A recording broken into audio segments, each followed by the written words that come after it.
O ar dentro do supermercado era gelado e artificial, um contraste violento com o calor sufocante da tarde que castigava o asfalto lá fora. Para Helena, no entanto, o frio não era um alívio. Era apenas mais uma coisa que a fazia se sentir deslocada. Um lembrete de que aquele mundo de abundância, de carrinhos cheios e de escolhas infinitas, não era o seu.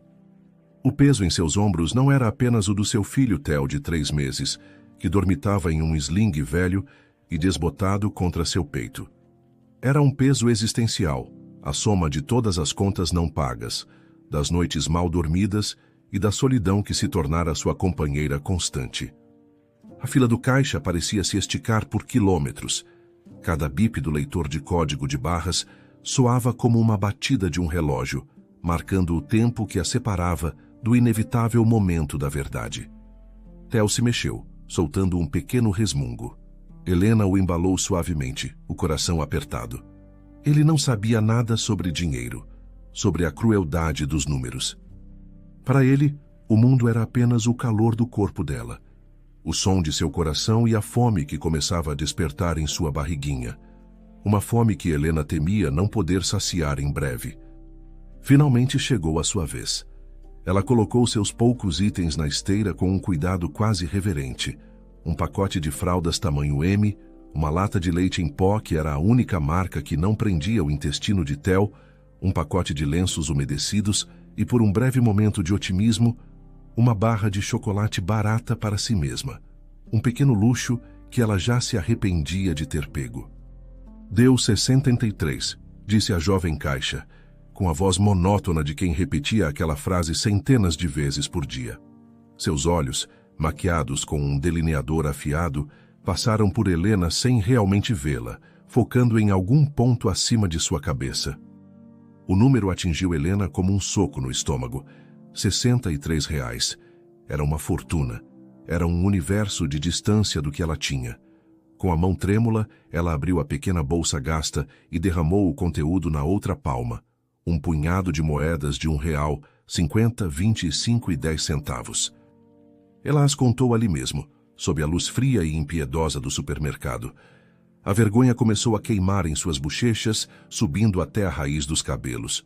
1, 2, 5, 8, 10, 12, 14 reais. 14 reais. Ela engoliu em seco, a boca subitamente seca. Desculpe. Sua voz saiu como um sussurro, quase inaudível. Pode tirar algumas coisas, por favor? A caixa suspirou, um som audível de impaciência, e seus dedos pairaram sobre o teclado da máquina registradora. Atrás de Helena, um homem de meia-idade pigarreou alto, um som deliberado de irritação. Ele olhou para o relógio de pulso ostensivamente.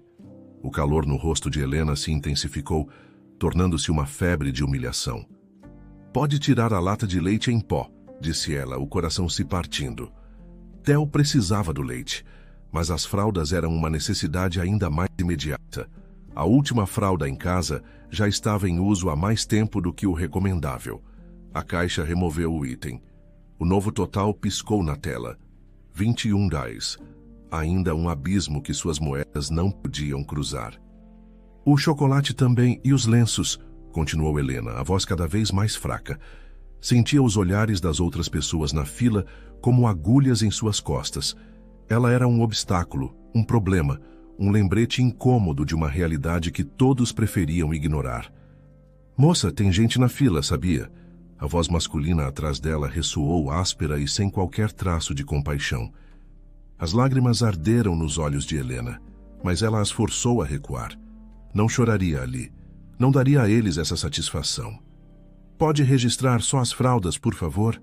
Apenas as fraldas. A caixa, agora visivelmente irritada, cancelou os outros itens e passou apenas o pacote de fraldas. O total, R$14,50. Helena olhou para as moedas em sua mão. A 14 reais. Faltavam 42 centavos. 42 centavos a separavam de poder manter seu filho limpo e confortável. Era um valor tão pequeno e ainda assim uma barreira intransponível. A derrota a inundou. Era o fim da linha. Com os ombros caídos, ela estendeu a mão para pegar o pacote de fraldas da esteira e devolvê-lo. Era isso. Ela voltaria para casa de mãos vazias. Teria que usar panos velhos, lavar tudo à mão e rezar para que Theo não tivesse uma assadura terrível. Foi então que, ao lado de sua mão suada e cheia de moedas sem valor, um cartão de crédito dourado surgiu. Ele pareceu brilhar sob a luz do supermercado, um artefato de outro planeta. Eu cuido disso. A voz era calma, profunda e masculina, vinda de algum lugar ao seu lado.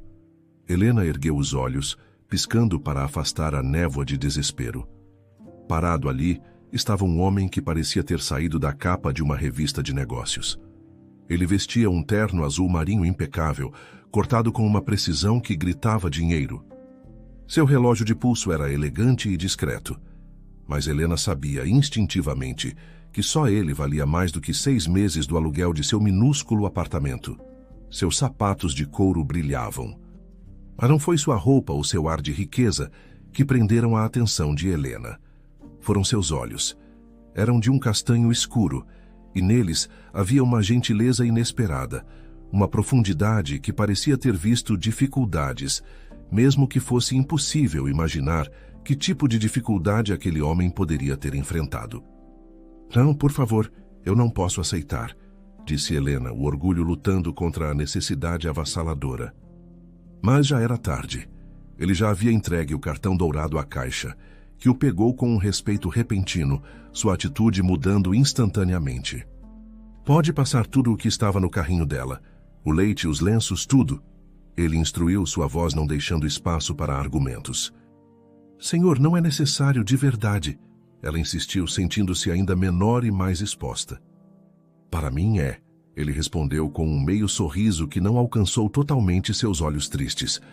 Ele nem sequer olhou para o valor final, uma quantia que para Helena representava comida por uma semana, mas que para ele parecia ser o equivalente a uma de suas moedas. No estacionamento, o sol poente tingia o céu de laranja e roxo. O homem, que ainda não havia se apresentado, ajudou-a a colocar as poucas sacolas de compras em seu carro popular, um modelo antigo com vários amassados e pontos de ferrugem. O contraste entre o carro dele, um sedã de luxo preto e reluzente estacionado a poucos metros de distância, e o seu era quase cômico. Obrigada, disse ela, a palavra soando inadequada para o tamanho do gesto. Como se agradece a um anjo da guarda que aparece do nada e resolve um problema que parecia ser o fim do mundo. Não se preocupe com isso, ele disse, a voz suave. Ele parou ao lado da porta do carro dela, hesitando por um momento. Todos nós precisamos de ajuda às vezes. Acredite em mim. Seu telefone tocou. Um som agudo e insistente que quebrou o momento. Ele tirou o aparelho do bolso. Ricardo falando, atendeu, afastando-se alguns passos e virando-se de costas para ela, como se para ter um pouco de privacidade. Helena não queria ouvir, mas era impossível não captar fragmentos da conversa tensa. A audiência de custódia, não, é amanhã de manhã. Beatriz, por favor, não faça isso. Ela precisa de mim. Eu sei que eu errei, mas eu não posso perdê-la também. A cada palavra, os ombros de Ricardo pareciam curvar-se um pouco mais. Quando ele desligou o telefone, o empresário confiante e imponente havia desaparecido completamente. Em seu lugar, estava um homem que parecia carregar o mesmo peso do mundo que Helena sentia. Alguém completamente perdido. Ele passou a mão pelos cabelos perfeitamente penteados, desarrumando-os. O gesto era tão humano, tão cheio de angústia, que Helena sentiu uma onda de empatia. Está tudo bem? Ela perguntou, a preocupação em sua voz era genuína. Ricardo se virou para ela, e por um instante a máscara caiu por completo. Seus olhos estavam cheios de uma dor crua e desesperada. Minha filha, Laura, ela tem 5 anos e eu não a vejo há 3 meses. Sua voz falhou na última frase. Amanhã é a audiência de custódia, e meu advogado, o melhor do país, acha que eu vou perder. Por quê? Helena perguntou suavemente, esquecendo por um momento sua própria situação. Ele soltou uma risada amarga, desprovida de qualquer humor. Porque eu sou exatamente o que minha ex-esposa diz que eu sou nos autos do processo. Ele olhou para o nada, para o horizonte manchado de poluição da cidade. Um viciado em trabalho que coloca os negócios, as reuniões e os lucros, antes da própria família. A confissão de Ricardo pairou no ar quente e pesado do estacionamento, misturando-se com o cheiro de asfalto e gasolina. As palavras dele, viciado em trabalho, coloquei os negócios antes da família, não eram uma desculpa, mas uma sentença que ele mesmo havia proferido. Ele olhava para as próprias mãos, grandes e bem cuidadas, como se pertencessem a um estranho, como se não reconhecesse o homem que havia sacrificado sua filha no altar da ambição. Eu perdi a apresentação da escola dela, continuou ele, a voz baixa e rouca, como se estivesse confessando um crime. Era uma peça sobre o ciclo da água. Laura seria uma nuvenzinha. Ela treinou por semanas. E eu estava em uma reunião do conselho, fechando uma fusão que me renderia milhões. Lembro de olhar para o celular, ver a chamada perdida da minha ex-esposa e pensar, eu ligo depois. Quando finalmente liguei, a peça já tinha acabado. Beatriz me disse que Laura chorou no palco, procurando por mim na plateia. Ele balançou a cabeça, um movimento lento e cheio de autodepreciação. Esqueci a festa de aniversário dela. Não foi por maldade. Simplesmente esqueci. Estava no meio de uma teleconferência com Tóquio. O fuso horário me confundiu. Quando me lembrei, as velas já tinham sido apagadas, os presentes abertos, e a única coisa que restava era uma mensagem de voz da minha filha cantando "Parabéns para você", para si mesma, porque achava que se eu ouvisse, talvez lembrasse de ligar. O olhar de Ricardo finalmente se ergueu de suas mãos e caiu sobre Helena e o pequeno Theo, que dormia pacificamente, alheio a toda a angústia do mundo adulto. Uma nova compreensão pareceu surgir em seu rosto, como se ele estivesse vendo Helena de verdade pela primeira vez. Não como um projeto de caridade, mas como uma pessoa enfrentando sua própria batalha épica. Você está fazendo isso sozinha, não é? A pergunta foi direta, mas desprovida de qualquer julgamento. Era uma constatação, um reconhecimento de força que ele percebia não possuir. Helena ajeitou Theo em seus braços, o peso familiar do filho a ancorando no presente. Ela pensou em mentir, em criar uma história mais digna, mas a vulnerabilidade crua nos olhos daquele homem a convidava à honestidade. O pai dele foi embora quando eu estava com 6 meses de gravidez, ela respondeu. A voz firme, embora a dor antiga ainda vivesse em um canto de seu coração. Disse que não estava pronto para ser pai, que era muita responsabilidade. Ela deu de ombros, um gesto que tentava ser casual, mas que carregava anos de mágoa. Pelo menos ele nunca fingiu amá-lo primeiro, para depois decepcioná-lo. A risada de Ricardo foi um som amargo, quebrado. Essa é a pior parte. Eu amo a Laura. Eu a amo tanto que chega a doer fisicamente, mas meu amor nunca se traduziu em ação. Eu tinha tudo, Helena. O dinheiro, a casa magnífica, a família de comercial de margarina, e joguei tudo fora. Por mais um negócio, mais uma fusão, mais um zero na minha conta bancária. Helena olhou para o rosto adormecido de Theo. Seu pequeno peito subia e descia em um ritmo tranquilo. Tudo o que ela fazia, cada sacrifício, cada moeda contada, era por ele. Era um amor que se manifestava em fraldas limpas, em noites em claro, em canções de ninar sussurradas na madrugada. Era um amor de ação, não de palavras. Você a ama? Perguntou ela, a voz suave, mas cortando através da névoa de autocomiseração dele. Mais do que tudo, mais do que as fusões e os milhões? Ele a encarou, pego de surpresa pela simplicidade da pergunta. Parecia uma pergunta tão óbvia, mas ninguém a tinha feito daquela maneira. Sim, ele respondeu sem hesitar, a convicção retornando à sua voz pela primeira vez desde o telefonema. Claro que sim. Ela é tudo para mim. Então é isso que importa, disse ela com uma convicção forjada em sua própria luta diária. Uma sabedoria que não vinha de livros de autoajuda, mas da dura realidade da vida. Não as festas de aniversário perdidas ou as reuniões de negócios. Você não pode mudar o passado, mas o juiz e, mais importante, a sua filha, não querem saber do pai que você foi. Eles querem saber do pai que você pode ser a partir de amanhã. Ela continuou, sentindo que aquelas palavras eram tanto para ele quanto para si mesma. As crianças não precisam de pais perfeitos. Elas não precisam de presentes caros ou de casas gigantescas. Elas precisam de pais que aparecem, que estão presentes, que largam o maldito telefone para ouvir uma história sobre uma nuvem, que se sentam no chão para brincar mesmo que estejam cansados. É só isso que elas querem, sentir que são a coisa mais importante do mundo para alguém. Ricardo olhava para ela como se ela tivesse acabado de revelar o segredo do universo. Era como se ele, um homem que entendia as complexidades do mercado de ações global, estivesse ouvindo uma verdade fundamental pela primeira vez. Ele, que podia comprar qualquer coisa, não sabia como dar a única coisa que sua filha realmente queria. "Você realmente acredita nisso?" Ele perguntou a voz quase um sussurro. "Eu preciso acreditar", respondeu Helena com um sorriso triste.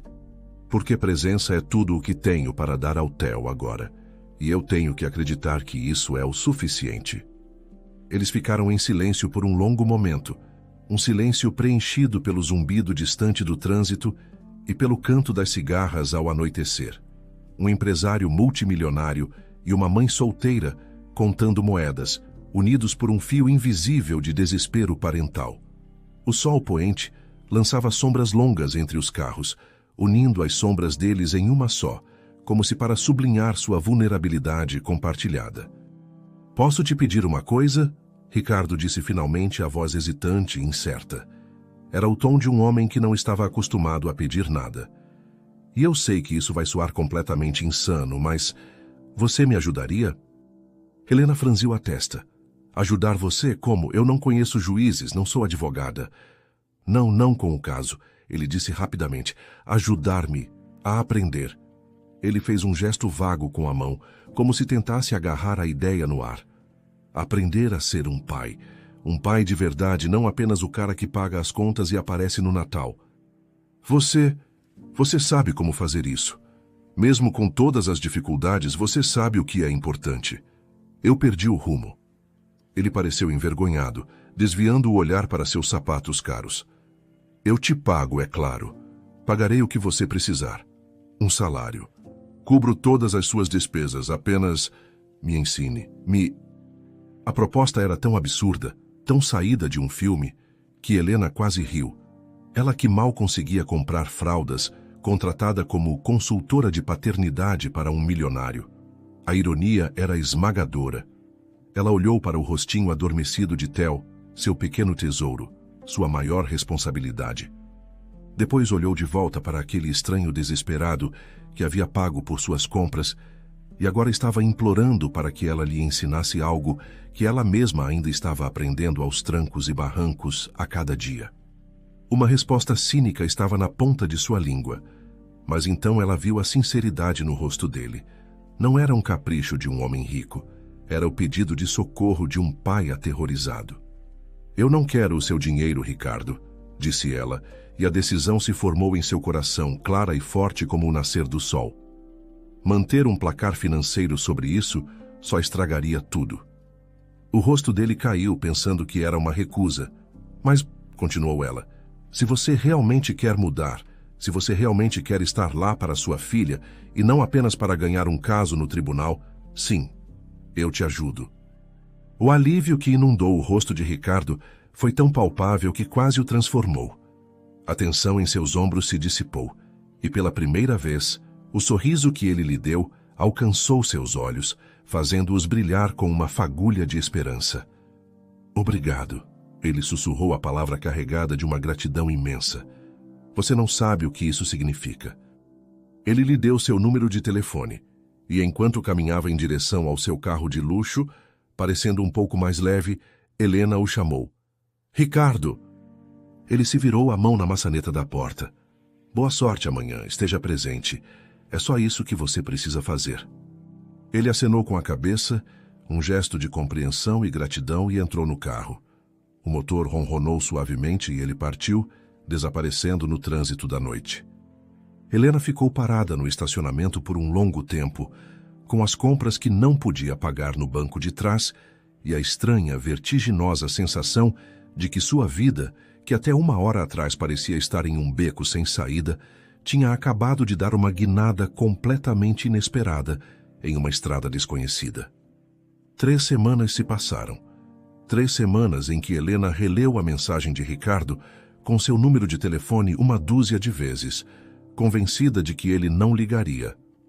Homens como ele viviam em um universo diferente, onde problemas como o dele eram resolvidos por exércitos de advogados e terapeutas caros, não por conversas em estacionamentos com mães solteiras.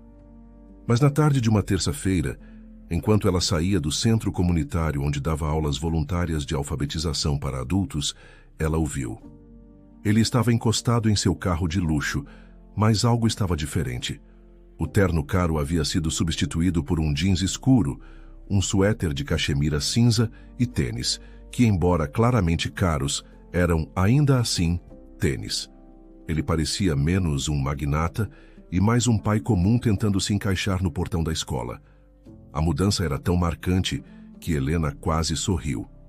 "Você veio", disse ela, a surpresa genuína em sua voz. "Eu disse que viria", respondeu Ricardo, um pouco da sua antiga confiança retornando. Ele começou a caminhar ao lado dela em direção a um pequeno parque público ali perto, um oásis de grama e brinquedos infantis no meio da selva de concreto. "Como foi a audiência?" ela perguntou, tentando manter o tom casual. Ele suspirou, o som carregado de frustração. "Não foi boa", admitiu ele, chutando uma pedrinha no caminho. "Beatriz conseguiu a guarda principal. O juiz disse que meu histórico fala por si. Mas ele me deu uma segunda chance." Os olhos dele encontraram os dela, e havia uma centelha de determinação ali. "Tenho outra audiência em 2 meses. Se eu puder provar, com ações e não apenas com palavras, que eu mudei, ele vai reconsiderar a guarda compartilhada." Você mudou?" ela perguntou, desta vez com um sorriso brincando em seus lábios. Ricardo gesticulou para suas roupas casuais, um pouco sem graça. "Isso conta?" Helena riu, um som leve e genuíno. "É um começo, mas trocar de roupa é a parte fácil, mudar hábitos, isso é o difícil." No parque, o ar estava cheio dos gritos felizes das crianças. Ricardo observava os outros pais com seus filhos como se estivesse estudando uma cultura estrangeira, tomando notas mentais. Ele viu um pai empurrando a filha no balanço, mas seus olhos estavam grudados na tela do celular.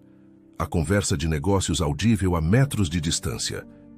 Viu uma mãe sentada em um banco, rolando furiosamente o feed de e-mails de trabalho, enquanto seu filho pequeno brincava sozinho na caixa de areia, tentando chamar sua atenção sem sucesso. "Está vendo aquilo?" Helena apontou discretamente com o queixo. "É o que não fazer. Mas eles estão aqui com os filhos. Não é isso que importa? Aparecer?" "Eles estão mesmo?" Ela rebateu com uma tranquilidade cortante. "O corpo deles está aqui, mas a mente, o coração, estão a quilômetros de distância, em uma planilha, em uma reunião. As crianças sentem isso. Elas sabem quando não são a prioridade." Ricardo observou o pai obcecado pelo telefone perder o momento em que sua filha conseguiu ir mais alto no balanço, o aceno animado dela sendo completamente ignorado. A compreensão surgiu em seu rosto, dolorosa e clara. Ele tinha sido aquele pai. "Estar presente não é apenas aparecer fisicamente", continuou Helena, sentando-se em um banco com Theo aninhado em seu colo. "É estar totalmente lá quando você aparece, mente e corpo, sem distrações, por 5 minutos, 1 hora, o que for. Mas nesses momentos, o mundo lá fora deixa de existir." "Ok", disse ele, parecendo um aluno ansioso no primeiro dia de aula. "Entendi a teoria. E a prática? O que eu deveria estar fazendo agora se estivesse aqui com a Laura?" "Vá brincar", ela instruiu. Ele olhou para ela confuso. "Brincar de quê?" "Qualquer coisa. Imagine que você está aqui com ela. O que a Laura gostaria de fazer?" Ricardo parecia perdido. Sua mente, treinada para pensar em estratégias de mercado e retornos de investimento, ficou em branco. Eu não sei. Comprar um sorvete para ela?" Helena balançou a cabeça, sorrindo. "Isso é comprar, não brincar. É uma solução de adulto. Tente de novo. Pense como uma criança." Ele se aproximou do playground como se os brinquedos coloridos pudessem mordê-lo. Hesitante, Ele subiu os degraus do escorregador. Uma menininha de uns 5 anos, com o cabelo preso em Maria Chiquinhas, o olhou de cima a baixo. Você é muito grande para isso, ela informou com toda a seriedade de uma criança. Eu sei, disse Ricardo. Estou treinando. Por 1 hora, sob o olhar divertido e orientador de Helena, Ricardo se permitiu ser ridículo. Ele aprendeu com a garotinha, que se chamava Sofia, a descer do escorregador de costas, a fazer caretas engraçadas no balanço e a construir um castelo instável na areia. Ao final, ele estava com a calça de marca manchada de grama, areia nos sapatos e um sorriso genuíno e cansado no rosto. E então? Perguntou Helena mais tarde, enquanto dividiam uma pizza em uma cantina simples e barulhenta do bairro. Sinto-me ridículo, admitiu ele, pegando uma fatia. E bem, muito bem. Os 2 meses seguintes se desenrolaram em uma série de aulas semanais. Eles se encontravam em parques, supermercados, livrarias. Helena o ensinou a ler uma história infantil com vozes diferentes para cada personagem, a ter paciência na fila do caixa, a escolher frutas e legumes com uma criança curiosa a tiracolo. Lentamente, a formalidade entre eles se dissipou, substituída por uma cumplicidade fácil e risadas compartilhadas. Ricardo não estava apenas aprendendo a ser pai, estava aprendendo a ser uma pessoa diferente, mais leve, mais presente. Na noite anterior à sua segunda audiência, a tensão era palpável. Ele andava de um lado para o outro em seu gigantesco apartamento de cobertura, com paredes de vidro que mostravam a cidade cintilando abaixo. Helena estava lá, ajudando-o a organizar o quarto de brinquedos que eles tinham criado juntos, transformando um espaço estéril em um mundo de cores e imaginação. E se não for o suficiente? Ele disse, parando de andar para olhá-la. E se a Beatriz e o juiz ainda acharem que sou a mesma pessoa? Você não é a mesma pessoa, disse Helena, e em sua voz não havia dúvida. Ela se aproximou dele, e o espaço entre eles, antes um abismo de mundos diferentes, pareceu encolher até se tornar elétrico e íntimo. Você fez o trabalho, você mudou, apenas fale com o coração amanhã. Ele olhou para ela, para o seu rosto calmo e seus olhos cheios de uma fé que ele não tinha em si mesmo. Sem pensar, ele deu um passo à frente, diminuindo a última distância entre eles. O primeiro beijo deles não foi apaixonado ou desesperado. Foi gentil, hesitante e cheio de todas as conversas, risadas e momentos de silêncio que haviam compartilhado. Foi um beijo de gratidão, de esperança e da promessa de algo novo. A audiência foi um sucesso. Ricardo não falou sobre seus negócios ou sobre o que podia prover. Falou com o coração sobre aprender a estar presente, sobre a diferença entre comprar um brinquedo e sentar no chão para brincar. A juíza, uma mulher experiente, viu a mudança genuína em seus olhos. A guarda compartilhada foi concedida.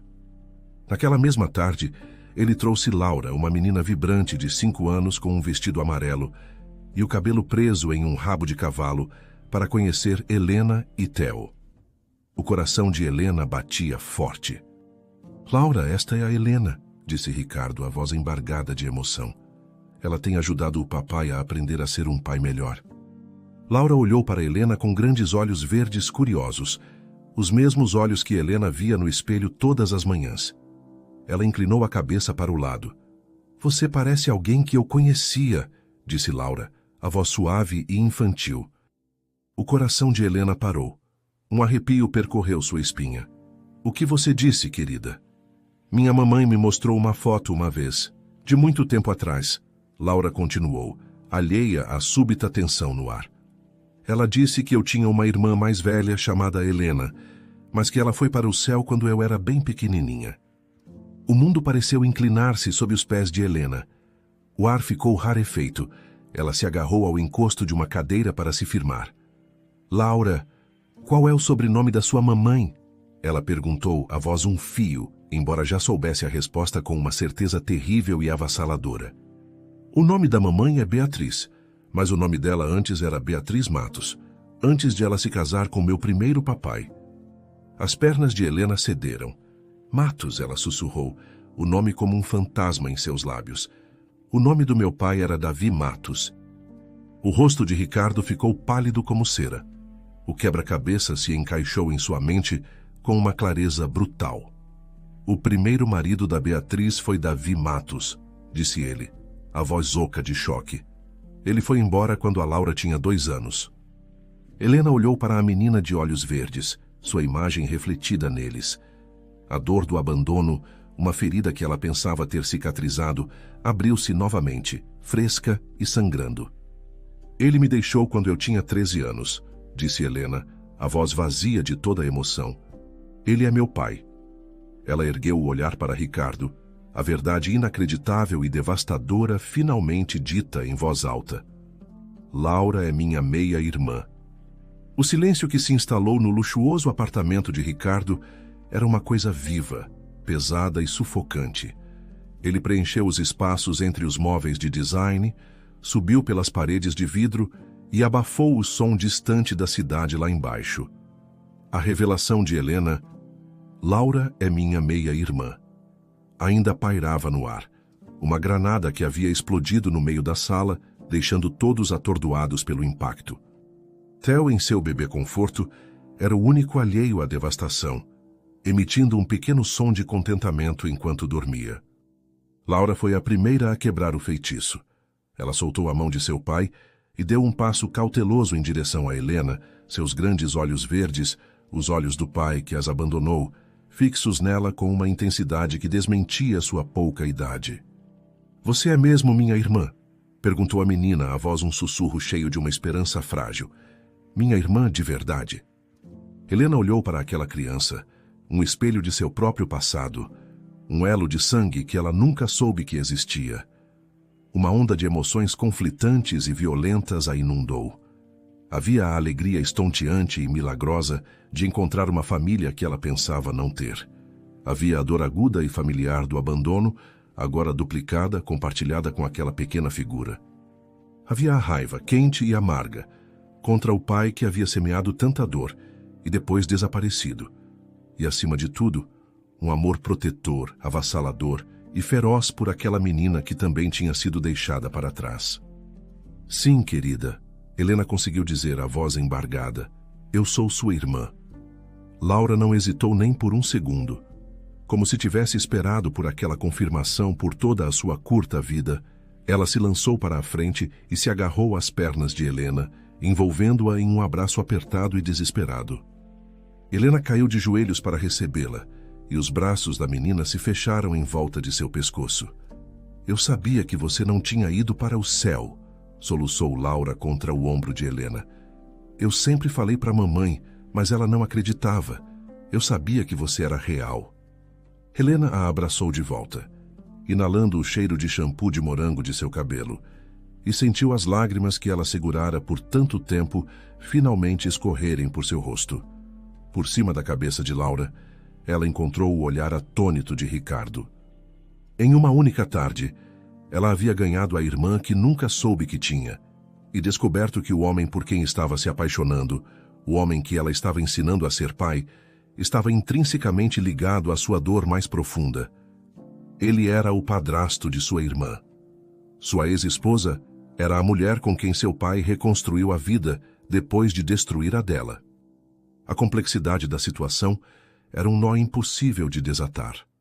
Eu preciso de um pouco de ar, disse Helena, em voz baixa, desvencilhando-se suavemente do abraço da irmã, embora cada fibra de seu ser quisesse segurá-la para sempre.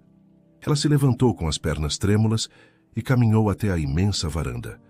Ricardo a seguiu, fechando a porta de vidro atrás deles, deixando o som do mundo do lado de fora. Helena, eu juro, eu não tinha a menor ideia, ele disse, a voz cheia de um desespero que espelhava o dela. O nome dele, Matos, é um nome comum. Beatriz nunca fala do primeiro marido. É uma ferida antiga para ela também. Como você poderia saber?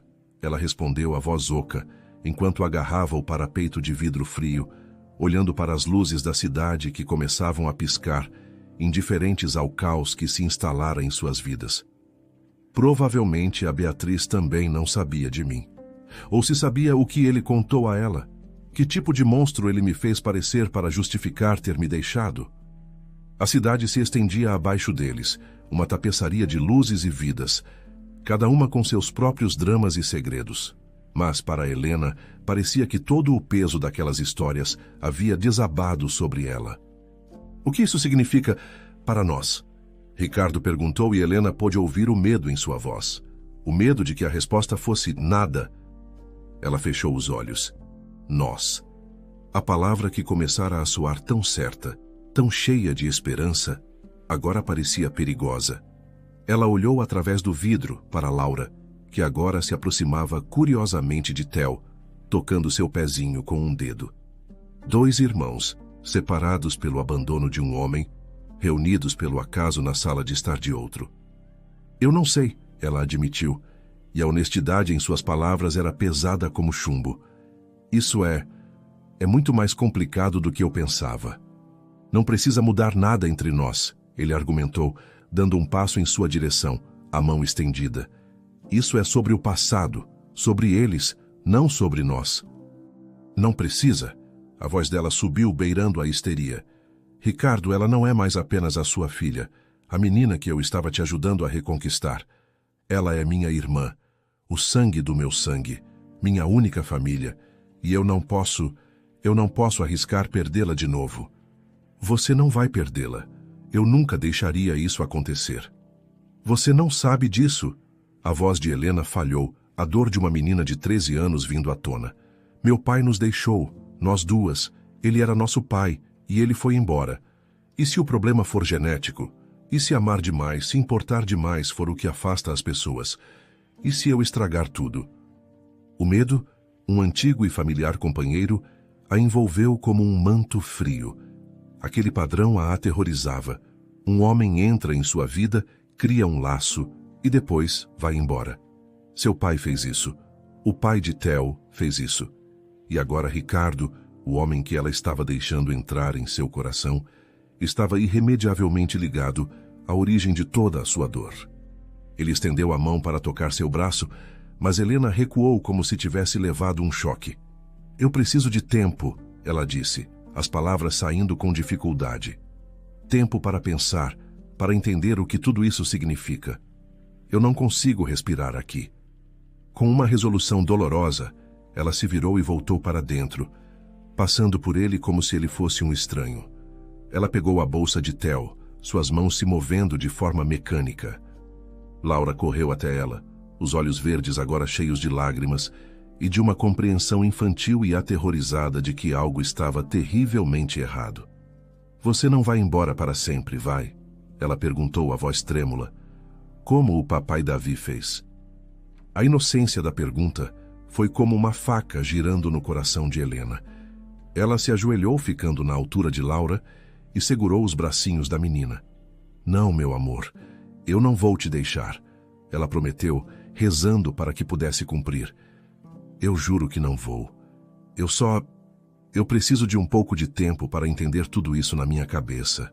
É muita coisa para um dia só. Mas você vai voltar? Insistiu a menina agarrando-se à blusa de Helena. Eu vou voltar, Helena sussurrou, mais para si mesma do que para a irmã. Ela pegou Theo, que começava a despertar, e caminhou em direção à porta sem olhar para Ricardo. Ao sair para o corredor e esperar o elevador, ela não resistiu a olhar para trás uma última vez através da porta aberta. Viu o reflexo deles no espelho do hall de entrada. Ricardo, parado e impotente, segurando a mão de Laura enquanto os dois a observavam partir. Uma família em potencial, fraturada antes mesmo de ter a chance de se formar. No carro, enquanto dirigia pelas ruas iluminadas da cidade, as lágrimas finalmente vieram, silenciosas e amargas. Ela passou a vida inteira acreditando que estava sozinha, apenas para descobrir que fazia parte de uma família que nunca soube que existia.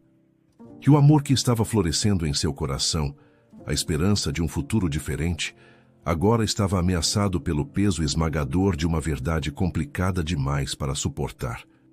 As 3 semanas seguintes foram um borrão de sobrevivência. Helena se moveu pela vida em piloto automático. Acordava, cuidava de Theo, ia para o trabalho no pequeno escritório onde fazia serviços de secretariado, buscava Theo, dava aulas no centro comunitário e voltava para casa. Sua rotina era uma fortaleza que ela construiu para se proteger do turbilhão de emoções que a ameaçava. O silêncio de Ricardo era um abismo crescente. Ele não ligou, não mandou mensagem, e a cada dia que passava, o silêncio dele se tornava uma confirmação da sua maior fobia. Quando as coisas ficavam complicadas, as pessoas iam embora. A alegria estonteante de ter encontrado uma irmã estava agora emaranhada com a dor da traição de seu pai e a complexidade de seu relacionamento com Ricardo. Ela se pegava olhando para o nada, com a imagem do rosto de Laura em sua mente, seguida pela lembrança do olhar chocado de Ricardo. O nó em seu estômago era constante. Foi no centro comunitário que a fortaleza de Helena começou a ruir. A doutora Mônica, uma psicóloga de família de uns 60 anos, com cabelos grisalhos presos em um coque elegante e olhos que viam mais do que as pessoas mostravam, era voluntária no local. Ela se tornara uma mentora e amiga para Helena ao longo do último ano. Naquela tarde, ela encontrou Helena na pequena sala dos professores, olhando fixamente para seus planos de aula, sem realmente vê-los. "Terra chamando Helena", disse Mônica, sua voz gentil, mas perspicaz. "Você está a milhas de distância há dias. Quer conversar sobre isso?" Helena suspirou, um som que carregava o peso das últimas 3 semanas. "É complicado, Mônica. Você não acreditaria se eu contasse." "As melhores histórias geralmente são", respondeu Mônica com um sorriso sábio, sentando-se em frente a ela. "Tente." E Helena contou. As palavras saíram em uma torrente, como uma represa que finalmente se rompe. Contou sobre as moedas, o supermercado, o milionário gentil. Contou sobre as aulas de paternidade, o beijo hesitante, a esperança florescendo. E então contou sobre a revelação chocante, sobre Laura, sobre Davi Matos, o nome que conectava todos eles em uma teia de dor e segredos. Quando terminou, Mônica a olhou por um longo tempo, com uma compaixão profunda, mas também com uma clareza desafiadora. "Então, deixe-me ver se entendi", disse Mônica, com seu tom terapêutico característico. "Você passou a vida inteira sofrendo pelo abandono do seu pai. E agora que o universo, de uma forma incrivelmente distorcida, lhe deu a chance de curar essa ferida, de ter uma irmã, de construir uma nova família, você está se punindo, e a eles, por algo que seu pai fez há 15 anos? "Não", Helena protestou instintivamente. "Eu não estou me punindo. Estou protegendo a Laura e o Theo e a mim mesma." "Do que exatamente, Helena?" Mônica pressionou, inclinando-se para a frente. "Do amor? Da felicidade? Ou do risco que vem com ambos?" "De me machucar de novo", sussurrou Helena. "Da Laura se machucar quando isso inevitavelmente não der certo." "E quem disse que não vai dar certo? Você?" Mônica foi implacável. "Helena, ouça-se. Você está deixando o fantasma de um homem ausente ditar o seu futuro. Aquela menina, sua irmã, pergunta por você todos os dias para o pai. Ricardo liga aqui para o centro dia sim, dia não, falando comigo, desesperado, perguntando se tive notícias suas, porque ele está respeitando seu pedido de tempo, mas está com medo de que o tempo se torne para sempre. Você não está protegendo ninguém. Você está repetindo o mesmo padrão que seu pai começou." As palavras a atingiram como um soco no plexo solar. "Eu não sou nada parecida com ele." "Não é?" Mônica ergueu uma sobrancelha. "Ele foi embora quando as coisas ficaram complicadas e dolorosas. O que você está fazendo agora?" Helena não teve resposta. A verdade daquelas palavras era inegável e devastadora. Naquela noite, como se invocado pela conversa, a campainha do apartamento de Helena tocou. Seu coração saltou para a garganta. Era ele. Ricardo parecia 10 anos mais velho. Estava cansado, preocupado, mas havia uma nova determinação em seu olhar. "A Laura não para de perguntar por você", disse ele sem rodeios. A voz dele era rouca. "Ela acha que fez alguma coisa errada, que a culpa de você ter ido embora é dela." A culpa atingiu Helena com força. "Ela não fez nada", sussurrou ela. "Eu sei disso, você sabe disso. Mas ela tem 5 anos, Helena. Ela não entende de passados complicados e pais ausentes. ela só entende que a irmã que ela acabou de encontrar desapareceu. A determinação no rosto de Helena começou a ruir, tijolo por tijolo. Como ela está? Perguntou ela, a voz fraca. Sentindo sua falta, disse ele. Passa horas desenhando. Ela fez isso para você. Ricardo entregou a Helena um pedaço de papel amassado. Era um desenho de giz de cera. Figuras de palito de mãos dadas sob um sol sorridente. Helena estava escrito em letras trêmulas e espelhadas acima de uma figura. Laura acima de outra. E entre elas, uma figura menor com Theo escrito embaixo. Ao lado deles, uma figura maior, Papai Ricardo. Era uma representação simples e dolorosamente pura de uma família. De sua família. As lágrimas que Helena segurara por 3 semanas finalmente vieram. Ela quer saber se você virá à terapia de família conosco, disse Ricardo suavemente.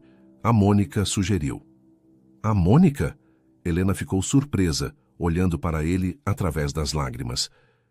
Eu liguei para ela. Eu estava desesperado, Helena. Estou vendo as 2 pessoas com quem mais me importo no mundo se machucarem e eu não sei como consertar isso sozinho. 2 dias depois, Helena se viu na sala de espera do consultório particular de Mônica. Quando Ricardo e Laura entraram, a menina a viu e seu rosto se iluminou. Sem uma palavra, ela correu e se lançou nos braços de Helena, que a esperava de joelhos no chão. Senti tanto a sua falta, sussurrou Laura em seu ouvido. Eu também senti a sua, querida, me desculpe, sussurrou Helena de volta, abraçando-a com força.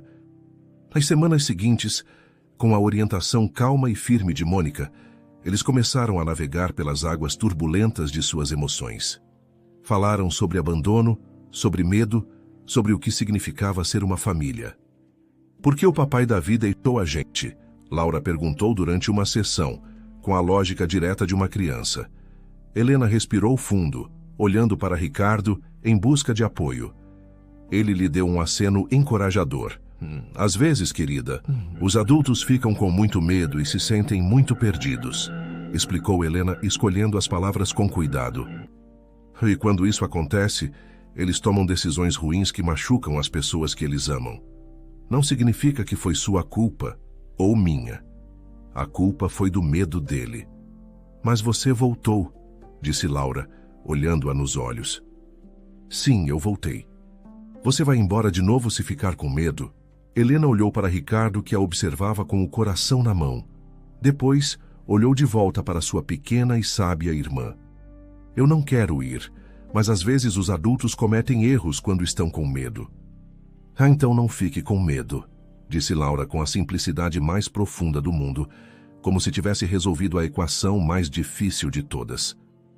E lentamente, muito lentamente, enquanto olhava para aquela família improvisada e quebrada reunida naquele consultório, Helena começou a acreditar que talvez, apenas talvez, ela não precisasse mais ficar.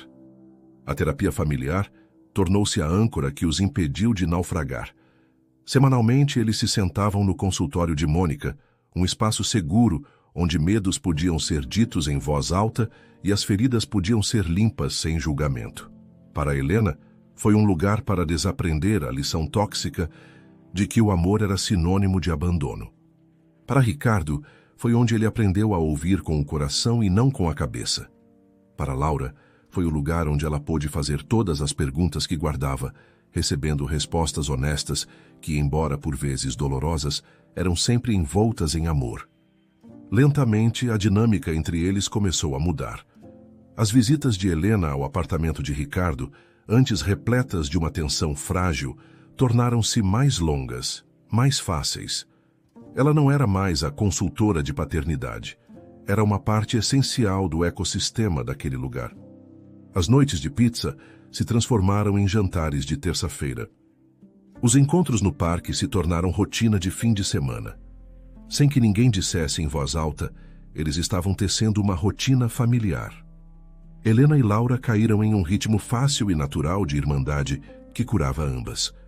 As manhãs de sábado eram para trançar o cabelo de Laura. As mãos de Helena, antes trêmulas, agora firmes e carinhosas. As tardes eram passadas no chão da sala, ensinando Theo a rolar e a bater palmas. com Laura agindo como a mais orgulhosa e protetora das irmãs mais velhas. Helena lia para Laura as histórias que sua própria mãe lia para ela, e ao fazer isso, sentia como se estivesse resgatando uma parte de sua própria infância perdida. Ricardo as observava com uma admiração silenciosa, que era quase uma forma de veneração. Ele via a maneira como o rosto de Laura se iluminava quando Helena entrava na sala. Via como Helena instintivamente sabia como acalmar Theo com um toque. Às vezes, ele se juntava à brincadeira construindo fortes de lençóis e almofadas que transformavam sua sala de estar minimalista em um castelo caótico e feliz. Em outros momentos, ele apenas absorvia a cena, o coração cheio de uma gratidão tão profunda que parecia um milagre. Aquela era a família que se formara em torno do amor e da escolha, não apenas do sangue ou da obrigação. Essa nova estabilidade deu a Helena a coragem para olhar para o seu próprio futuro. Durante anos ela sonhara em ser enfermeira, mas a vida e a falta de recursos sempre a mantiveram presa em empregos sem futuro. Foi Ricardo quem trouxe o assunto à tona, uma noite depois que as crianças dormiram. "Eu vejo como você cuida deles, de todos nós", disse ele com cuidado. "Você tem um dom para cuidar, Helena. Você já pensou em fazer disso a sua vida?" "Eu sonho com a faculdade de enfermagem desde que me entendo por gente", ela admitiu em voz baixa. "Mas agora, com o Theo, é impossível." "Nada é impossível", disse ele, com a confiança de um homem acostumado a mover montanhas. "Você pode fazer aulas noturnas. Eu fico com as crianças. E quanto aos custos..." "Ricardo, não!" Ela o interrompeu imediatamente. "Eu não posso aceitar seu dinheiro para isso." "Não é caridade", ele insistiu, seu tom sério. "É um investimento. Um investimento em você, o que é um investimento em nós. A Laura precisa da irmã dela por perto, feliz e realizada. O Theo precisa que a mãe dele construa a vida que ela deseja, para que ele possa aprender a fazer o mesmo. E eu preciso saber que você está construindo seus próprios sonhos, em vez de apenas consertar os meus." Ele segurou a mão dela. "Deixe-me investir na nossa família, Helena. Por favor." A forma como ele disse "nossa família" quebrou as últimas barreiras dela. Com lágrimas nos olhos, ela aceitou. Numa noite, algumas semanas depois, enquanto Helena colocava Laura na cama, a menina a observava com seus olhos verdes pensativos. "Lena", ela chamou usando o apelido que criara para Helena. "Sabe de uma coisa? Acho que foi bom que o papai Davi foi embora." Helena parou de ajeitar o cobertor, surpresa. "Laura, você não deveria dizer uma coisa dessas. É nosso pai." "Mas é verdade", insistiu a menina, com a lógica irrefutável de uma criança. "Se ele não tivesse ido embora, a mamãe não teria conhecido o papai Ricardo. E se eu não tivesse o papai Ricardo, eu nunca teria encontrado você." Ela sorriu, um sorriso que iluminou o quarto. Às vezes, coisas ruins precisam acontecer para coisas muito boas acontecerem depois, né? Helena beijou a testa da irmã, maravilhada com a sabedoria que só as crianças possuem. Aquele pensamento simples desfez um nó em seu coração que nem anos de raiva haviam conseguido tocar. "Sim, querida", sussurrou ela. "Às vezes, elas precisam." Mais tarde, na sala, ela encontrou Ricardo no chão, pacientemente ensinando Theo a empilhar 3 blocos de madeira, enquanto, ao mesmo tempo, revisava relatórios de negócios em um tablet apoiado ao seu lado. Ele tinha encontrado o equilíbrio entre o pai dedicado e o empresário de sucesso que antes lhe parecia impossível. Ele não precisava ser um ou outro. Ele podia ser ambos. "Como foi seu primeiro dia de aula?" ele perguntou, erguendo os olhos quando Helena se sentou no tapete ao lado deles. "Bom, assustador, cheio de esperança", respondeu ela. "Isso é um monte de sentimentos para um só dia." Ele sorriu. "Pois é", disse ela, observando Theo. "Estou aprendendo que complicado não precisa significar impossível." Ricardo ergueu os olhos de seus papéis e seu olhar era intenso, cheio de uma pergunta silenciosa. Essa nova filosofia, ela se aplica a nós também? Helena olhou para a cena à sua frente. O homem que ela amava, seu filho, e no quarto ao lado sua irmã. Seu coração, que por tanto tempo fora um lugar de medo e escassez, estava cheio. Ela observou Theo derrubar sua pequena torre de blocos e bater palmas com alegria na destruição. Um recomeço. Ela sorriu, sentindo um peso que nem sabia que carregava sair de seus ombros. Estou disposta a descobrir. Naquela noite, enquanto limpavam os brinquedos espalhados e preparavam as mamadeiras para o dia seguinte, um ritual que se tornara deles, Helena percebeu que algo fundamental havia mudado. Eles não estavam mais apenas se ajudando ou navegando por uma crise. Eles estavam construindo algo juntos, algo sólido e real, tijolo por tijolo de confiança e momentos compartilhados, algo que, para sua surpresa, se parecia suspeitamente com uma família. 6 meses se passaram. 6 meses de uma normalidade tão feliz que Helena, às vezes, se pegava prendendo a respiração, com medo de que, se exalasse, tudo poderia desaparecer como um sonho. A vida se acomodou em um ritmo doce e previsível. As manhãs eram uma sinfonia caótica de café sendo derramado, conversas sobre o dia escolar de Laura e os balbucios autoritários de Theo em sua cadeirinha, exigindo sua porção de mamão. As noites eram preenchidas com Helena, ajudando Laura com o dever de casa de matemática, enquanto Ricardo, agora um especialista, dava banho em Theo. Helena se destacava na faculdade de enfermagem. O medo inicial deu lugar a uma paixão avassaladora, e ela descobriu em si uma competência que a encheu de um orgulho silencioso. Ricardo, por sua vez, havia reestruturado radicalmente sua empresa. Ele montou um escritório em casa, delegou mais do que nunca e instituiu uma política pessoal de não perder um único evento escolar, fosse uma partida de vôlei ou uma apresentação de flauta. Ele descobriu que, para sua surpresa, o mundo dos negócios não desmoronou. Na verdade, seus funcionários, inspirados por seu novo equilíbrio, tornaram-se mais leais e produtivos. Ele estava mais feliz e, ironicamente, mais bem-sucedido do que nunca. Num sábado à tarde, o ar estava quente e preguiçoso. Ricardo havia levado as crianças ao parque para gastar energia, deixando Helena com a rara bênção de uma casa silenciosa. Ela decidiu organizar a correspondência que se acumulara na mesa da entrada. Contas, propagandas de supermercado, um folheto da pizzaria do bairro. E então, no meio de tudo, um envelope pardo de aparência barata. O endereço do remetente era de uma cidade no interior de São Paulo que ela não reconhecia, mas a caligrafia ela reconheceria em qualquer lugar, mesmo depois de 15 anos.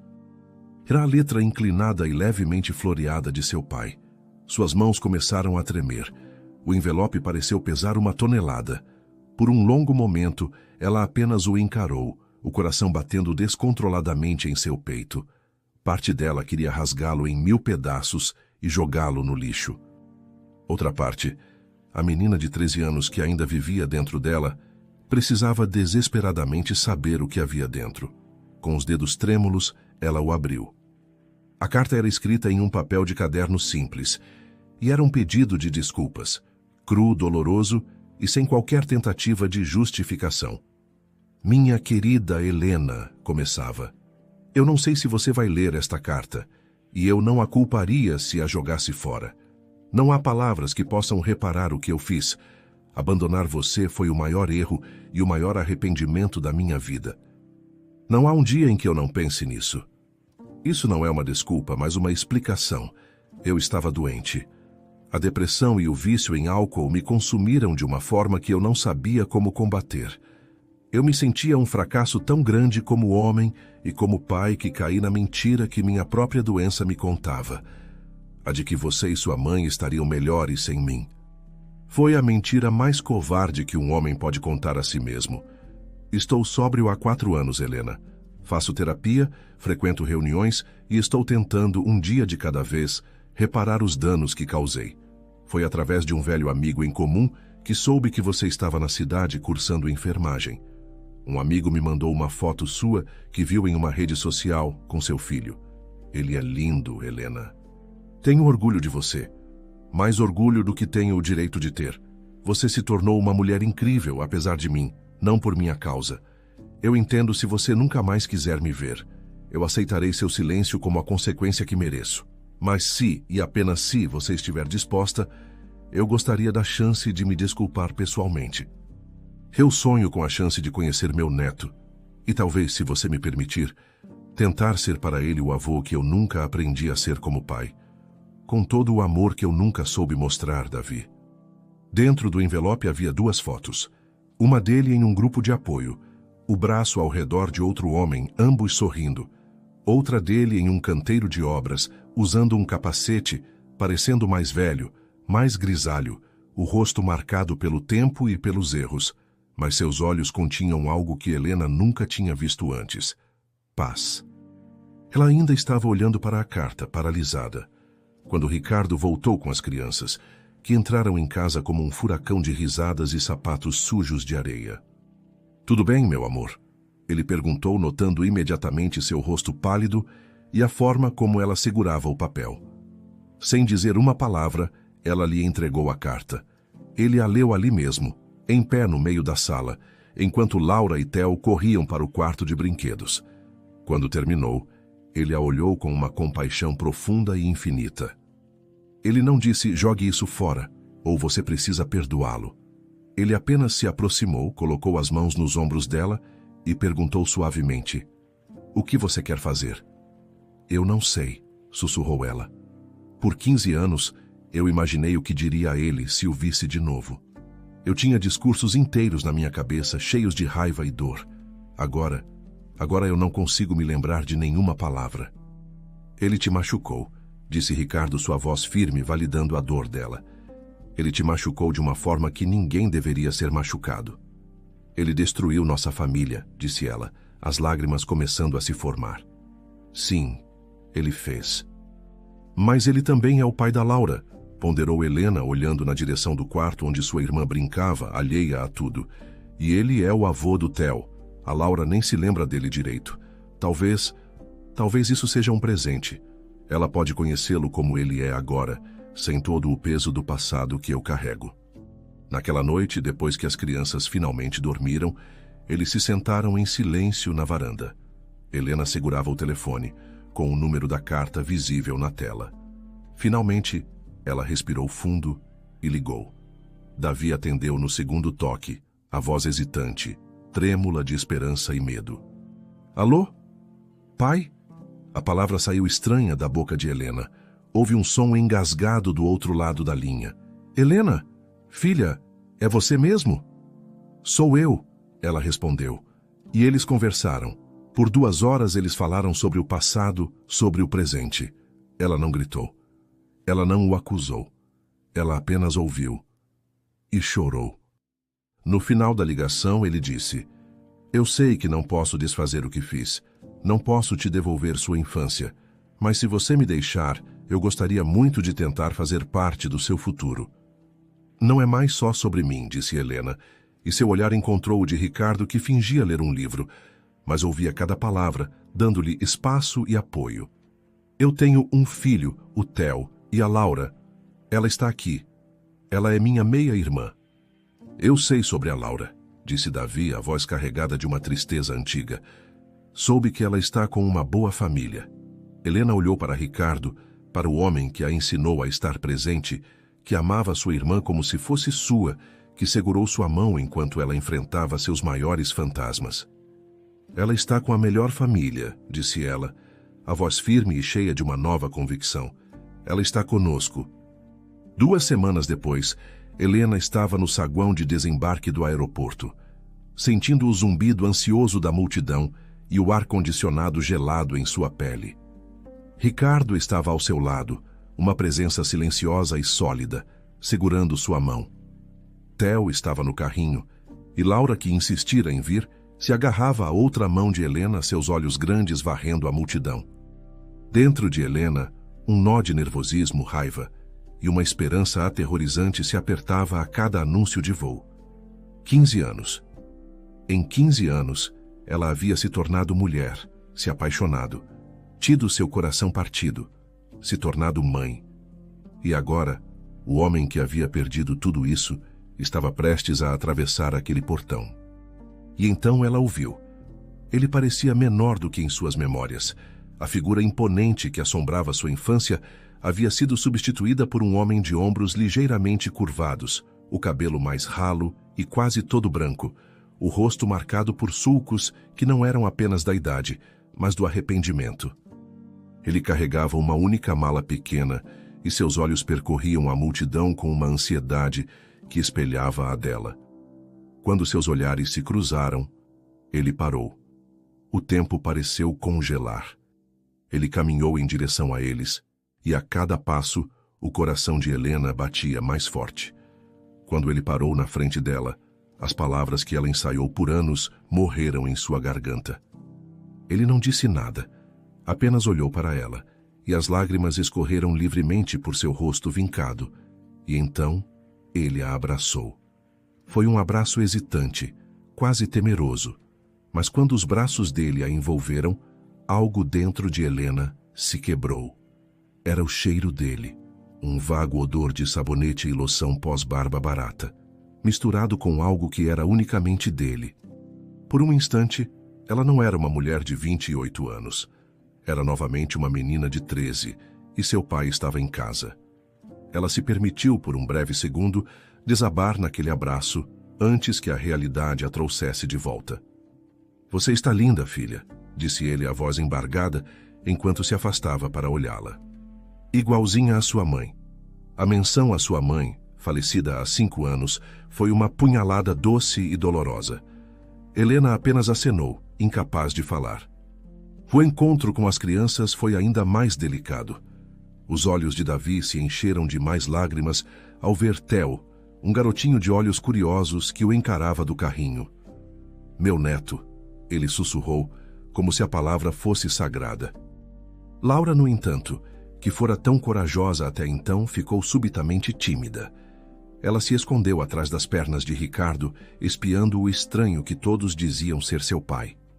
Ricardo colocou uma mão tranquilizadora na cabeça dela, mas não a forçou a sair. Davi foi paciente. Ele não tentou se aproximar ou forçar uma interação. Ele se ajoelhou no chão sujo do aeroporto, ficando na altura dela. "Oi, Laura", disse ele, a voz suave. "Eu sou o Davi. É muito bom finalmente conhecer você." Mais tarde, no apartamento, a tensão inicial deu lugar a uma observação cuidadosa. Davi, com uma sabedoria que a vida dura lhe ensinara, deixou que as crianças ditassem o ritmo. Ele se sentou no tapete da sala e começou a brincar distraidamente com alguns blocos de Theo sem olhar para Laura. Depois de uns 20 minutos, a curiosidade da menina venceu a timidez. Ela se aproximou e sentou-se do outro lado do tapete. Foi então que Davi olhou para ela. "Sinto muito por ter te deixado", ele disse, a voz baixa e direta, sem rodeios. "Eu estava muito doente na minha cabeça e no meu coração, e fiz escolhas muito ruins. Mas eu estou melhor agora, e eu gostaria muito se você me deixar de tentar ser seu pai de novo." Laura estudou o rosto dele com a expressão séria que usava para assuntos de extrema importância. "Você vai embora de novo?" ela perguntou. A pergunta pairou no ar, carregada com o peso de 2 infâncias. "Não, querida", disse Davi, e seus olhos se encheram de lágrimas novamente. "Eu nunca mais vou embora, eu prometo, e eu nunca mais vou quebrar uma promessa para você." Durante aquele fim de semana, Davi não tentou se redimir com grandes gestos ou presentes, mas com pequenos atos de presença. Ele ajudou Helena a cortar legumes para o jantar, mesmo sendo desajeitado. Ele se sentou por 1 hora inteira e ouviu Laura ler em voz alta seu livro favorito, fazendo perguntas sobre os personagens. Ele trocou uma fralda de Theo sob a supervisão de Helena, as mãos grandes e calejadas de repente ternas e cuidadosas. Ele se desculpou com Helena repetidamente, não apenas com palavras, mas com uma presença atenta e humilde que ela nunca havia conhecido. Ele lavou a louça. Ele ouviu. Ele esteve lá. Na última noite de sua visita, enquanto olhavam as crianças dormindo, ele se virou para Helena. "Eu sei que não posso te devolver a sua infância", disse ele, a voz cheia de uma dor palpável. "Deus sabe que eu daria qualquer coisa para poder voltar e fazer tudo diferente, mas talvez eu possa ajudar a dar a melhor infância possível ao Theo e à Laura. Talvez eu possa ser útil. Mais tarde, Helena estava na cozinha quando viu uma cena que selou sua decisão. Davi havia pegado Theo, que estava choramingando, e o embalava suavemente, andando pela sala escura. Laura, que deveria estar na cama, se aninhou ao lado dele no sofá, a cabeça sonolenta em seu ombro, enquanto ele cantava uma canção de ninar antiga e desafinada. A imagem daquele homem quebrado, remendando suavemente o coração de seus 2 netos, desarmou a última guarda de Helena. Ela foi para a varanda, onde Ricardo estava lendo, e se encostou ao lado dele. "Só eu quero tentar", disse ela, a voz um sussurro. "Lentamente, com muito cuidado, mas eu quero que ele faça parte da vida deles, da nossa vida." "O que mudou sua opinião?" Ricardo perguntou, fechando o livro. Helena pensou na imagem que acabara de ver. "A Laura", ela respondeu. "Ela merece conhecer o pai dela sem que a minha raiva e a minha dor pintem tudo de cinza. Ela merece a própria história com ele." Helena fez uma pausa, respirando fundo. "E talvez eu mereça ter um pai de novo também. Um diferente. Um que está tentando." Ricardo a puxou para perto, envolvendo-a em um abraço que era um porto seguro. "Nossa família continua crescendo. Isso te assusta?" "Um pouco", ela admitiu, a cabeça em seu peito. "Sabe", disse ele, beijando o topo da cabeça dela, "quando te conheci, me apaixonei pela sua força. Mas foi quando vi sua capacidade de amar as pessoas, mesmo as que te machucam, que eu soube que era para sempre. Essa compaixão, isso é quem você é, Helena. É por isso que eu te amo." Pela primeira vez desde que lera aquela carta, Helena sentiu uma verdadeira paz com sua decisão. A família deles era complicada, bagunçada, construída a partir de pedaços quebrados e segundas chances. Mas era deles, era real. E talvez, ela pensou, as coisas mais fortes sejam justamente aquelas que foram quebradas e consertadas com cuidado. 2 anos se passaram. 2 anos de noites de estudo para Helena, de jogos de futebol de fim de semana para Ricardo, de visitas regulares do vovô Davi, de Laura perdendo os dentes da frente e de Theo aprendendo a correr e a dizer "eu te amo". 2 anos de uma vida normal construída sobre um alicerce extraordinário. E agora, Helena estava no mesmo corredor de supermercado onde sua vida mudou para sempre. O ar ainda era gelado, a luz ainda era fria e impiedosa, mas hoje ela não sentia nada além de calor. "Tem certeza disso?" perguntou Ricardo ao seu lado, ajeitando a gravata borboleta com as mãos nervosas. "A gente ainda pode fugir para a praia e casar só nós 2. Helena alisou seu vestido azul simples, da cor do céu no final da tarde.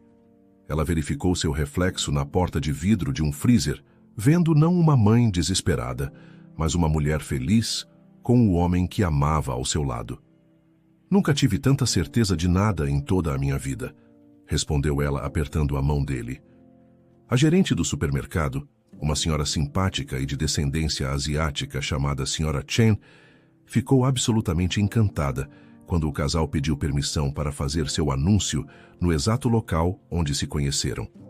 A história deles havia se tornado uma espécie de lenda local entre os funcionários.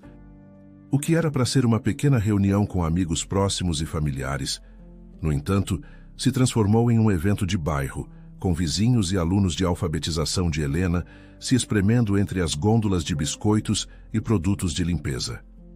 Theo, agora um furacão ambulante de quase 3 anos, corria pelos corredores, sendo cuidadosamente pastoreado por Laura, agora com 7 anos, que levava seu papel de irmã mais velha e dama de honra muito a sério. Davi, radiante em uma camisa de linho, aplaudia com um entusiasmo que fazia seus olhos brilharem. Os 2 anos de sobriedade e presença consistente lhe renderam com todos os méritos o título de Vovô Davi. Na frente do caixa 3, doutora Mônica, usando um vestido elegante e um sorriso que era ao mesmo tempo profissional e maternal, esperava por eles. Ela havia insistido na honra de oficializar a união do casal que ela ajudou a curar. Em um canto, Beatriz, a ex-esposa de Ricardo, estava de mãos dadas com seu novo parceiro, Tiago. Eles sorriam e o relacionamento entre todos era um testemunho do trabalho árduo e da maturidade. Um sistema de apoio focado inteiramente no bem-estar de Laura. Antes de Mônica começar, Helena se adiantou, segurando um pequeno microfone que a Sra. Chen havia providenciado. "Boa noite", disse ela, a voz um pouco trêmula. "Eu sei que este é um lugar estranho para um casamento, mas 2 anos atrás eu estava neste exato lugar, neste mesmo caixa, e eu achava que a minha vida tinha acabado. Eu estava sem dinheiro, sozinha, com meu bebê nos braços, e convencida de que o amor e a esperança eram coisas que aconteciam com outras pessoas." Ela olhou para Ricardo, cujo rosto estava iluminado de amor. Então, este empresário teimoso e de terno caro decidiu pagar pelas minhas compras. Risos suaves percorreram a pequena multidão. "Mas ele não comprou apenas fraldas e leite naquela noite", continuou Helena, a voz ganhando força. "Ele comprou esperança. Ele me viu quando eu me sentia invisível. E ele me ensinou que, às vezes, as famílias que escolhemos, as pessoas que aparecem nos nossos piores dias, se tornam as famílias de que realmente precisamos para a vida inteira." Ricardo pegou o microfone, apertando a mão dela. "Sua vez", ela sussurrou. "Helena", começou Ricardo, a voz clara e forte, embora seus olhos estivessem úmidos. "Você salvou a minha vida. É simples assim. Eu era um homem rico em dinheiro e pobre em todo o resto. Você me ensinou a estar presente, a amar sem condições, a entender que o valor de um pai não está na conta bancária, mas no tempo que ele passa no chão brincando. Você me ensinou a construir uma família baseada em aparecer, em vez de apenas prover. Você transformou um empresário quebrado em um pai, um estranho em família e um apartamento de luxo em um lar." "Podemos colocar as alianças agora?" perguntou Laura impaciente, arrancando risadas de todos e quebrando a emoção densa. Enquanto trocavam alianças simples de ouro, Helena viu que a Sra. Chen havia emoldurado e pendurado na parede, perto do caixa, uma foto impressa da câmera de segurança daquela primeira noite. A imagem granulada dela, de cabeça baixa, contando moedas, e a de Ricardo se adiantando com seu cartão. Abaixo, uma pequena placa de latão dizia: "Onde a gentileza começou uma família, 21 de junho de 2023. Pelo poder investido em mim, pela amizade, pelo amor e por um curso online muito respeitável", disse Mônica com um sorriso enorme, "eu os declaro marido e mulher. Pode beijar a noiva, Ricardo." O beijo foi doce, rápido e imediatamente interrompido por Theo tentando agarrar o nariz de Ricardo e Laura, declarando "Eca", enquanto, ao mesmo tempo, tirava fotos com um celular, como uma verdadeira paparazzo. A recepção improvisada foi no pátio do centro comunitário, decorado com bandeirinhas de São João e o cheiro de canjica no ar. Ali, Ricardo ergueu uma taça de espumante. "Dizem que é preciso uma aldeia para criar uma criança", disse ele, olhando para o grupo eclético de pessoas reunidas. "Mas às vezes é preciso uma criança, ou no nosso caso algumas, para criar uma aldeia. Nossa família começou com um ato de bondade, mas ela cresceu e floresceu porque cada um de vocês..." Ele olhou para Mônica, para Davi, para Beatriz e Tiago. "Apareceu. Vocês escolheram fazer parte da nossa história." Ele ergueu a taça para Helena, que o olhava com o coração transbordando.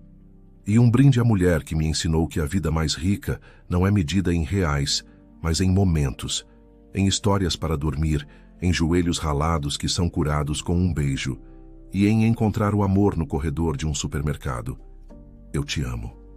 Mais tarde naquela noite, enquanto iam para o carro em meio a uma chuva de arroz, com as crianças sonolentas nos braços, Helena percebeu que a palavra lar não era mais um endereço ou um conjunto de paredes. Lar não era mais um lugar. Lar era aquilo. Lar eram eles. Lar era a família bagunçada, barulhenta, imperfeita e absolutamente maravilhosa que eles escolheram construir, um ato de bondade de cada vez. 7 anos. 7 anos haviam se passado desde aquela noite no Caixa 3. Hoje, para quem prestasse atenção, uma pequena placa de latão polido estava afixada na lateral do caixa. Dizia: Onde o amor começou com gentileza. A família Oliveira Matos, 21 de junho de 2023.